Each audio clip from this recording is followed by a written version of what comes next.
বৃষভ রাশি বৃষভ লগ্ন টরাস সাইনের জাতক জাতিকাদের 2026 সালের আপনাদের এপ্রিল মাসের 1 এপ্রিল টু 7 এপ্রিল অর্থাৎ 7 এপ্রিল পর্যন্ত আগত একটি সপ্তাহ আপনাদের ক্ষেত্রে ঠিক কেমন অতিবাহিত হবে সে বিষয়ে প্রতিবেদনে আমরা বিস্তারিত আলোচনা করব।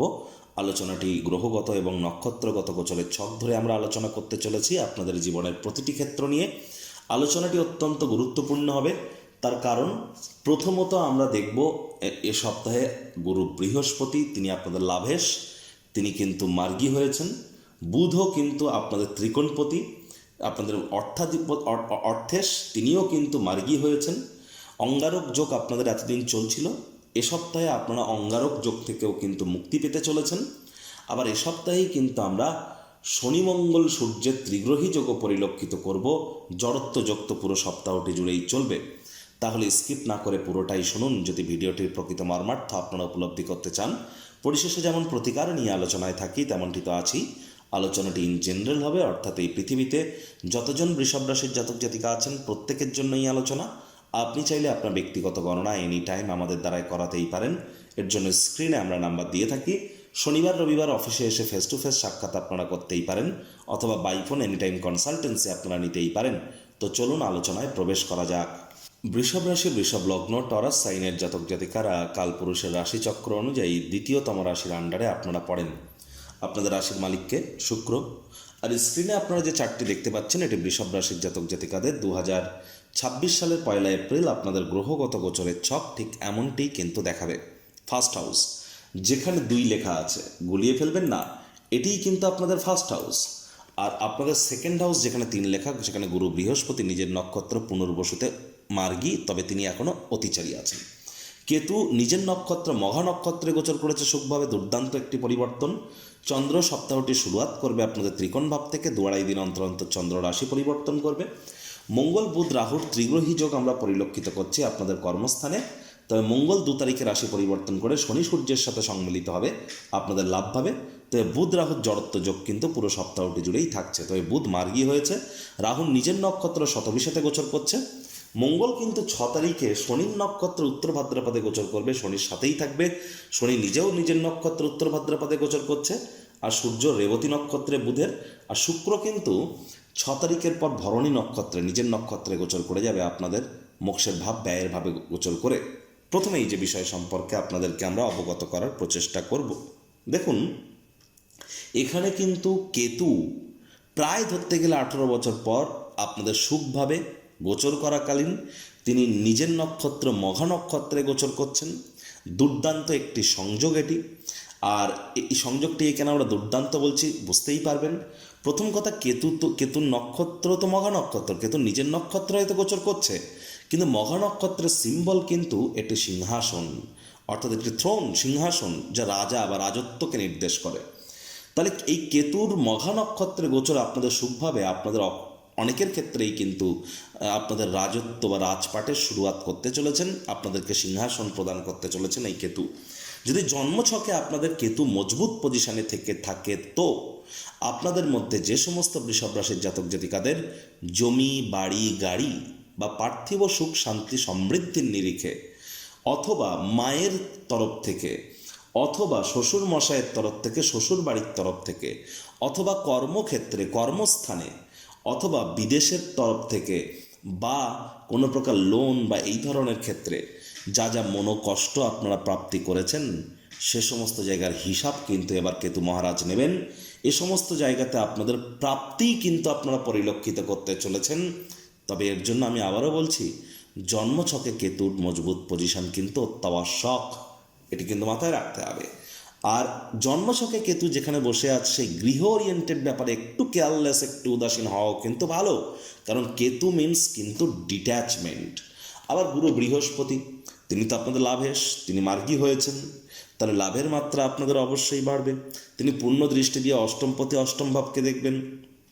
তাহলে আপনাদের ক্ষেত্রে আমরা পরিলক্ষিত করব কি, যে আপনাদের মধ্যে যারা অকাল্ট ফিল্ড, জ্যোতিষচর্চা, গবেষণামূলক পড়াশুনো, পিএইচডি লেভেলের পড়াশুনো, বিদেশি ভাষা শিক্ষার চেষ্টা করছেন, যারা কোনো প্রকার লং ডিস্টেন্স জার্নি, দূরবর্তী যাত্রা ভ্রমণের প্ল্যানিং করছেন, বা যারা রিসার্চ বা পিএইচডি করছেন, তাদের প্রত্যেকের জন্যই কিন্তু সময় সুযোগ আমরা দুর্দান্ত পরিগণিত করছি। এ বিষয়ে কোনো সন্দেহের অবকাশ কিন্তু নেই। আবার শুক্র আপনাদের অগ্রীণ শত্রুভাবের অধিপতি, তিনিও স্বগৃহকে পূর্ণ দৃষ্টি দিয়ে দেখছেন। তাহলে যারা বেকার যুবক যুবতী আছেন, প্রচেষ্টা জারি রাখুন, নতুন চাকরি নতুন কর্মসংস্থান কিন্তু আপনাদের প্রাপ্তি হতেই পারে। আর রোগ ঋণ শত্রু থেকেও আপনারা কিছুটা হলেও রিলিফ পাবেন, তবে খরচের মাত্রা, বাজেটকে আপনাদেরকে নিয়ন্ত্রণে রাখতে হবে। এ সময় কিন্তু খরচ হাতের নাগালের বাইরে চলে যেতে পারে। নতুন করে কোনো লোন বা ঋণ নেওয়াটা কিন্তু এ সময় আপনাদের ঠিক হবে না। যারা বিদেশে আছেন তাদের ক্ষেত্রে বলবো, বিপরীত লিঙ্গের ব্যক্তিবর্গের থেকে একটু সাবধানতা সচেতনতা অবলম্বন করে চলার চেষ্টা করুন। শনি মহারাজের তৃতীয় দৃষ্টি কিন্তু আপনাদের রাশিতে থাকছে। ছোটোখাটো রোগ শোক দেখা দিলে ইমিডিয়েট চিকিৎসকের পরামর্শ নেবেন। এমন কোনো না কোনো ব্যক্তি আছে যে দীর্ঘদিন ধরে আপনার আশপাশেই আছে, মিত্র আকারে মিছরির ছুরি হিসাবে আপনাকেই কিন্তু আঘাত করতে পারে। সুতরাং চোখ কান খোলা রেখে একটু এগিয়ে যান, তা না হলে এই ধরনের ব্যক্তিবর্গদেরকে আপনারা কিন্তু চিহ্নিত করতে পারবেন না। মস্তিষ্ক বিবৃত হতে পারে, মাথা ভার ভার হতে পারে। প্রয়োজনে জ্যোতিষতাত্ত্বিক পরামর্শ আপনারা গ্রহণ করুন। সরকারি চাকরিজীবী, যারা রাজনীতিবিদ আছেন, যারা প্রাইভেট সেক্টরে ঊর্ধ্বস্তন কর্তৃপক্ষ, তাদেরকেও কিন্তু শুধুমাত্র এ সপ্তাহ নয়, এপ্রিল মাসের 14 তারিখ পর্যন্ত আপনাদেরকে অত্যন্ত প্রিকশন নিয়ে কিন্তু চলার পরামর্শ আমরা কিন্তু আগেই প্রদান করেছি। অঙ্গারক যোগ থেকে আপনারা মুক্তি পাচ্ছেন। তাহলে কর্মক্ষেত্রে আপনার যে সমস্ত সমস্যার সম্মুখীন আপনারা হচ্ছিলেন আপনাদের অফিসে বা কাজের জায়গায়, হুটহাট করে মাথা গরম হয়ে যাওয়া, সব কিছু পরিস্থিতি আপনার পক্ষে না থাকা, এবার কিন্তু সেখান থেকে কিছুটা হলেও রিলিফ কিন্তু আপনারা প্রাপ্তি করতে চলেছেন। তবে কর্মক্ষেত্র সম্পর্কিত গুরুত্বপূর্ণ কোনো সিদ্ধান্ত গ্রহণ করবার জন্য এই সপ্তাহটিও কিন্তু খুব একটি ভালো নয়, কারণ বুধ মার্গী হলেও বুধ রাহুর জড়ত্ব যোগ কিন্তু এখনও চলছে। যারা ট্রেডিং করেন, খুচরো ব্যবসায়ী আছেন, যারা মুখনিসৃত বাণিজ্য দ্বারা অর্থ উপার্জন করেন, তাদেরকে বলবো একটু প্রিকশন নিয়ে এগিয়ে যাবেন। দেখুন, চন্দ্র কিন্তু আপনাদের ক্ষেত্রে 1 তারিখ 2 তারিখ চন্দ্র আপনাদের ত্রিকোণভাবেই অগোচর করবে, আর শনি চন্দ্রকে দেখবে। তাহলে 1 তারিখ 2 তারিখ সাবধানে খানাপিনা করুন, ওজন বুঝে ভোজন গ্রহণ করুন। পেটের সমস্যা, বদহজমের প্রবলেম বাড়তে পারে। এ সময় আপনারা চেষ্টা করুন যতটা সম্ভব প্রথম সন্ততি গর্ভধারণ না করা যায় বা ডেলিভারি না করা যায়, এটিই কিন্তু আপনাদের ক্ষেত্রে বেটার। প্রেমের জীবনে একটু বাধা বিপত্তি 1 তারিখ 2 তারিখ আপনারা পরিলক্ষিত করতে পারেন। আবার দেখুন 3 তারিখ 4 তারিখ এবং 5 তারিখ বিকেলবেলা পর্যন্ত, 3 তারিখ সারাদিন, 4 তারিখ সারাদিন, 5 তারিখ বিকেল 5:30 পর্যন্ত আপনাদের ক্ষেত্রে আমরা আপনাদেরকে বলবো যতটা সম্ভব চেষ্টা করা যায় কারোর সাথে দীর্ঘ শত্রুতা বৃদ্ধি করবেন না, তাহলে খরচের মাত্রা কিন্তু বেড়ে যাবে।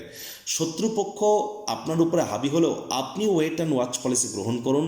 কারোর সাথে আপনি যদি তর্ক বিতর্ক না করতে যান, কেউ কিন্তু আগ বাড়িয়ে আপনার সাথে ঝামেলা করতে যেতে পারবে না। সকলের সাথে হৃদ্যতাপূর্ণ সম্পর্ক বজায় রাখুন। আবার এই চন্দ্র কিন্তু আপনাদের ক্ষেত্রে 5 তারিখ বিকেলবেলার পর থেকে 7 তারিখ পর্যন্ত আপনাদের সপ্তমভাবে গোচর করবে। এ সময় কিন্তু চন্দ্র আপনাদের সপ্তমভাবে গোচর করাকালীন এই যে 5 তারিখ বিকেলবেলা থেকে শুরু করে 7 তারিখ পর্যন্ত দাম্পত্য জীবনে কলহের মাত্রা বেড়ে যেতে পারে। এ সময় আপনাদের মধ্যে অনেকে আইনি জটিলতায় ফাঁসতে পারেন, পার্টনারশিপে লোকসানের সম্মুখীন হতে পারেন, বিজনেসে লোকসানের সম্মুখীন আপনারা হতে পারেন। একটু খেয়াল আপনাদেরকে রাখতে হবে। কয়েকটি ডেট বা টাইম আমি বলছি, এগুলি নোট করে নিন। প্রথম ডেট বা টাইম যেটি আপনাদেরকে বলবো, যে দেখুন এপ্রিল মাসের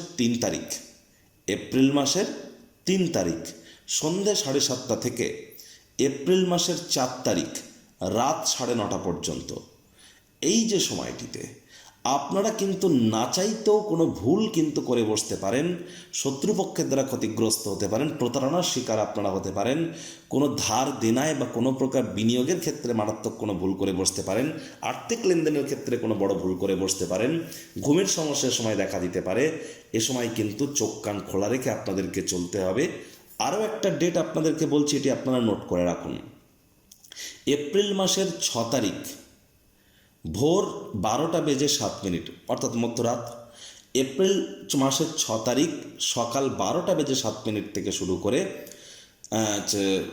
এপ্রিল মাসের 7 তারিখ মঙ্গলবার সকাল 2:56 পর্যন্ত, এটা মধ্যরাত। তাহলে রবিবার মধ্যরাত থেকে সোমবার মধ্যরাত পর্যন্ত আপনাদেরকে কিন্তু অবশ্যই শারীরিক দিকে স্বামী স্ত্রী একে অপরের অতিরিক্ত নজর দিতে হবে। একে অপরের স্বাস্থ্যভঙ্গের যোগ পরিলক্ষিত হচ্ছে, মাত্রা অতিরিক্ত অশান্তি বেড়ে যেতে পারে, ম্যারেজ লাইফ টক্সিক হয়ে যেতে পারে। এ সময় আপনাদের কিন্তু কোনো না কোনো অবৈধ ক্রিয়াকলাপের কারণে আপনারা কিন্তু আইনি জটিলতায় ফেসে যেতে পারেন। একটু সাবধান থাকুন। বিজনেসম্যানদের এ সময় অত্যন্ত প্রিকশন নিয়ে চলতে হবে, চোখ কান খোলা রেখে চলতে হবে এ সময়। আর আমি আগেও বলেছি, আবারও বলছি, যাদের ড্রাইভার নাম্বার 478 নিউমারোলজি বা সংখ্যাতত্ত্ববিদ্যা অনুযায়ী যাদের জন্ম সংখ্যা 4, 7 অথবা 8, তারা ইমিডিয়েট জ্যোতিষতাত্ত্বিক পরামর্শ গ্রহণ করবার চেষ্টা করুন। প্রতিকার স্বরূপ আলোচনা করতে গিয়ে আপনাদেরকে আমরা বলবো, আপনারা স্ক্রিনে দেখতে পাচ্ছেন দেবী মহালক্ষ্মীর গায়ত্রী মন্ত্র, ওম শ্রী মহালক্ষ্মী চ বিদ্মহে বিষ্ণুপত্নাই চ ধীমহি তন্ন লক্ষ্মী প্রচোদয়াৎ। এটি আপনারা সকাল দুপুর সন্ধ্যা 3 বেলা মিলিয়ে পার ডে 108 বার করে জপ করতে পারলে অত্যন্ত উপকৃত হবেন। এ বিষয়ে কোনো সন্দেহের অবকাশ কিন্তু নেই। আর এ সময় আপনারা চেষ্টা করুন বাড়ির কোনো অংশে ঝুল যেন জমতে দেবেন না। পিঁপড়ে দেখতে পেলে তাদেরকে আপনারা একটু বাতাসার গুঁড়ো বা চিনি বা গুড় এগুলি কিন্তু তাদেরকে আপনারা দিতে পারেন। আর এখানে মহিলা যারা আছেন তারা মাথায় খোঁপা বেঁধে রাখুন, মাথার চুল, পিছনের চুল যেন ছেড়ে রাখবেন না। এই সময়টি আপনাদের জন্য এক্ষেত্রে কিন্তু খুব একটা বেটার নয়। রাজনীতিবিদদের তো আমরা জ্যোতিষতাত্ত্বিক পরামর্শ গ্রহণ করতে বলেছি, সরকারি চাকরিজীবীদের ক্ষেত্রেও কিন্তু বলেছি। আর এখানে অবশ্যই বাইরের খাদ্য খাবার যত কম খাবেন, তৈলাক্ত জাতীয় খাদ্য খাবার যত কম খাবেন এ সপ্তাহে, এটি কিন্তু আপনাদের বেটার। মানি ম্যানেজমেন্ট সম্পর্কে জ্ঞান বৃদ্ধি করুন। পরিবারে অহেতুক তর্ক বিতর্ক যেন বাড়াবেন না। পারিবারিক ক্ষেত্রে মাথা ঠান্ডা রাখতে পারলে, প্রেমের জীবনে মাথা ঠান্ডা রাখতে পারলে সপ্তাহটি আপনার ক্ষেত্রে বেটার যাবে। সংসারে অশান্তি, প্রেমে বাধা বা বিবাহে অনিশ্চয়তা, ব্যবসাতে ক্ষতি বা চাকরিতে ডামাডোল, অসুস্থতা, দুঃখ, দারিদ্রতা থেকে কিছুতেই রেহাই মিলছে না, পরীক্ষায় ফেল, তাহলে আর দেরি কেন? জীবনের যাবতীয় সমস্যার সমাধান করব আমরা। বাস্তুশাস্ত্র, সংখ্যাতত্ত্ববিদ্যা, লাল কিতাব, বৈদিক জ্যোতিষশাস্ত্র, কৃষ্ণমূর্তি প্রভৃতি পদ্ধতিতে জন্মছক বিচার করা হয়। প্রয়োজন অনুভব করলে স্ক্রিনে ফ্ল্যাশ হওয়া নম্বরে যোগাযোগ করতেই পারেন।